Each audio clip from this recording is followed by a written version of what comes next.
Tivemos aqui um probleminha, demos uma pausa, mas vamos continuar na segunda parte do capítulo 6 do livro Daniel, do tema sobre Daniel na cova dos leões,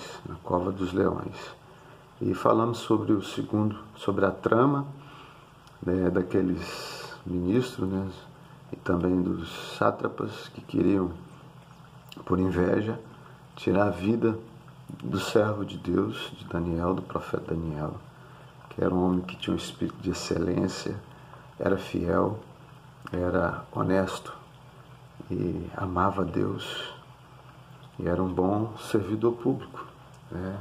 Era um bom político.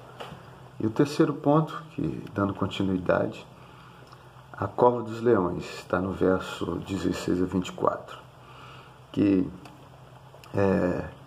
ele foi lançado na cova dos leões. Dario ficou muito triste, ele não comeu, ele não quis, né, ouvir música.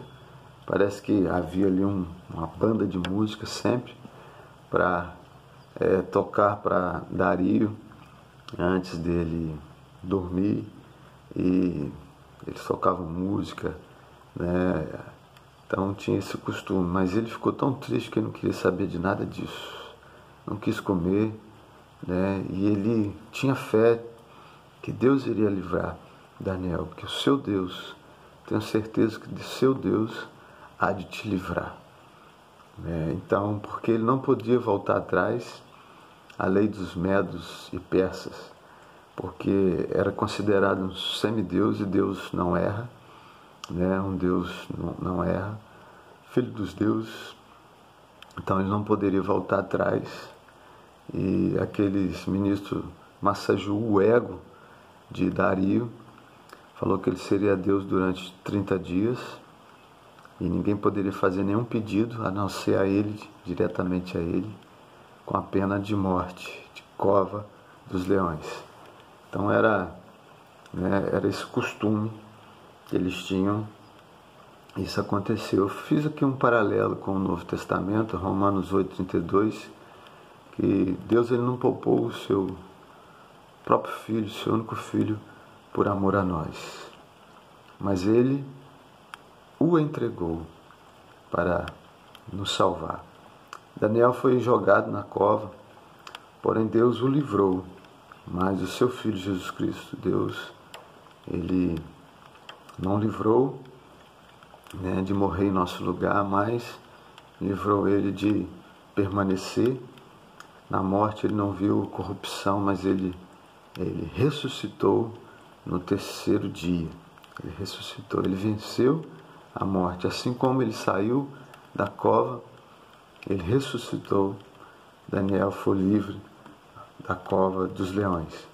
A gente sabe que em muitos momentos da igreja perseguida, né, da igreja cristã no início do primeiro século, a gente conhecemos a história de que muitos irmãos foram jogados dentro das arenas, das covas, e ali eles não saíram, né, mas partiram para a glória, foram comidos pelos leões, pelas feras, mortos muitas vezes pelos próprios gladiadores em arenas, crianças, mulheres, velhos. Deus nos livrou, mas a gente sabe que Deus tem os seus propósitos, a gente não entende, né? Mas Romanos 8:28 fala que todas as coisas cooperam para o bem daqueles que amam a Deus. Passamos momentos difíceis, né? Mas Deus ele é soberano, ele está no controle. Precisamos permanecer firmes e fiéis ao Senhor. Então, o quarto ponto que eu gostaria de estar falando, o testemunho de Dario. Foi algo assim tremendo que Dario havia falado. O poder salvador do Deus de Israel foi anunciado a todo canto, né, daquele império, em todos os lugares. Dario mandou cartas falando de Deus, falando que ele era o Deus vivo. O Deus de Daniel é o Deus vivo, que permanece para sempre.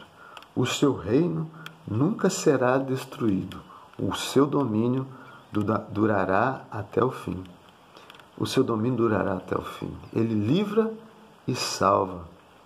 Opera sinais e maravilhas nos céus e na terra, porque foi Ele quem livrou Daniel do poder dos leões. Ele fechou a boca dos leões. Esse é o único Deus, o Deus poderoso, o Deus verdadeiro, o Deus que nós amamos, o Deus que nós servimos, é o Deus que, mesmo aquele homem que sentiu um Deus, ele reconhece isso, que aquele era o verdadeiro Deus, o Deus que tinha poder para fazer, porque nem ele, sendo rei, ele não podia voltar atrás na sua lei. A gente vê a diferença do Império Babilônico, que Nabucodonosor era um rei que era assim, praticamente supremo nas suas decisões. Ele não tinha, vamos dizer assim, ministros, outros, né, a não ser sábios, mas normalmente ele fazia o que dava na cabeça. Ele não, né, tinha outros para legislar juntamente com ele. Ele era supremo, ele era, tinha um poder de dar, né, tirar a vida. Então, e não era questionado, ninguém poderia questionar. Porém, Dario, a gente vê essa mudança, né, no poder, essa mudança acontece. Então fica aqui registrada a fala de Dario sobre o Deus, nosso Deus, o Deus Todo-Poderoso. O quinto, desafio pessoal. Teria sido simples escapar das covas dos leões. Bastaria fechar as janelas por 30 dias. Não é verdade? Talvez eu pensaria nisso. Talvez você pensaria nisso. Não tem problema, é só fechar a janela que, né, não vou arrumar problema. Mas Satanás, ele é muito sábio. Era o que ele queria, que Daniel fechasse as janelas. E com isso, Daniel perderia o seu poder para testemunhar. Qualquer um de nós faria isso. Mas Daniel entendeu as implicações ou prejuízo que isso traria no mundo espiritual. Então, a diferença, o inimigo queria que ele fechasse as janelas, para ele perder o poder de testemunho. Mas para os sátrapas, né, seus inimigos humanos, era melhor janelas abertas, porque eles queriam tirar a vida de Daniel. Penso que Satanás, ele não quer tirar a nossa vida, mas ele quer tirar o nosso poder para testemunhar, para que não venhamos ser sal e luz nessa terra, para que venhamos a estar comprometidos com este mundo, com essa vida, e esquecermos da nossa identidade. Né? Penso que é isso que o inimigo quer fazer, mas Daniel entendeu isso. É melhor um servo neutralizado que morto, é o que Satanás pensa. O que seria um prêmio? Porque para mim o viver é Cristo e o morrer é lucro.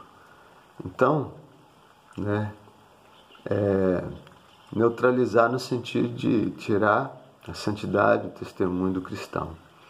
Né? Mas tirar a vida, para um cristão perder a vida, é ganhar. Como Paulo disse, porque para mim viver é Cristo e o morrer é lucro. Não é verdade? Então, o sexto, o significado profético. Vamos estar falando bem resumidamente, né? Os leões não puderam fazer nada com Daniel, mesmo famintos.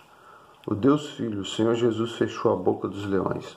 Houve uma cristofania, né? O Deus Filho se manifestando ali, juntamente com, ali naquele lugar, na cova dos leões. As portas do inferno, Jesus disse, não prevalecerão contra a igreja do Senhor, contra a minha igreja. Mas quando Daniel foi tirado e seus inimigos lançados na fornalha, todos foram estraçalhados pelos leões. Né? Enquanto o servo de Deus estava ali, a presença de Deus estava ali com ele, né? O Senhor Jesus, Deus estava ali presente. Os leões não podiam fazer nada, porque Deus criou os leões, Ele deu a vida a toda criatura. Eles não podiam fazer nada, mesmo estando famintos, mesmo doido para tirar ali um pedacinho de carne, mas eles não podiam, a boca estava fechada. Então, profeticamente, penso que é o que vai acontecer quando a igreja for tirada no dia do arrebatamento. o juízo de Deus cai sobre os inimigos de Deus. Quando Daniel foi tirado da cova dos leões e os seus inimigos lançados naquela cova, e não só eles, mas também a gente vê ali mulheres, crianças, toda a família. Era assim que era o contexto cultural, desse tempo, era dessa forma. Toda a família, quando o patriarca, quando o chefe da família errava, todos pagavam por isso. Então era um costume naquele tempo e daqueles reinos, daqueles impérios, e isso aconteceu. E antes que ele chegasse ao fundo da cova, os leões já abocanhavam, já estraçalhavam e matavam, tiravam a vida de todas aquelas pessoas, dos inimigos do servo de Deus. E a gente vê que Deus preservou a vida do teu servo. E isso vai acontecer. O Senhor pertence à vingança. Ao Senhor pertence a vingança. Daniel não falou mal dos seus inimigos. Daniel não gritou. Daniel não buscou aí os seus direitos. Ele realmente confiou. Ele orou ao Senhor, ele confiou que Deus era o seu juiz, que Deus ia trazer justiça, que ele não precisou de se desesperar, de arrancar os cabelos, de ficar noites sem dormir por algo, mas ele confiou que Deus cuidaria dele. O Yahvé de Siquenu, o Deus que é a nossa justiça, o Yahvé Jireh, o Deus provedor, ele confiou nesse Deus. Devemos confiar e saber que Deus ele cuida de nós. Deus te abençoe nesse dia e nós vamos ficar por aqui. Não sei se vou entrar aí na parte profética, porque é bem mais profundo, mas a gente também está com os compromissos, está preparando outros estudos aí, mas vamos, peço a você que esteja me acompanhando aí, deixando aí seu comentário, deixe seu like também, e nós vamos estar preparando também, se a gente não entrar na parte profética, mas vamos estar trazendo outros estudos também, interessantes aí da palavra do Senhor, mas vamos...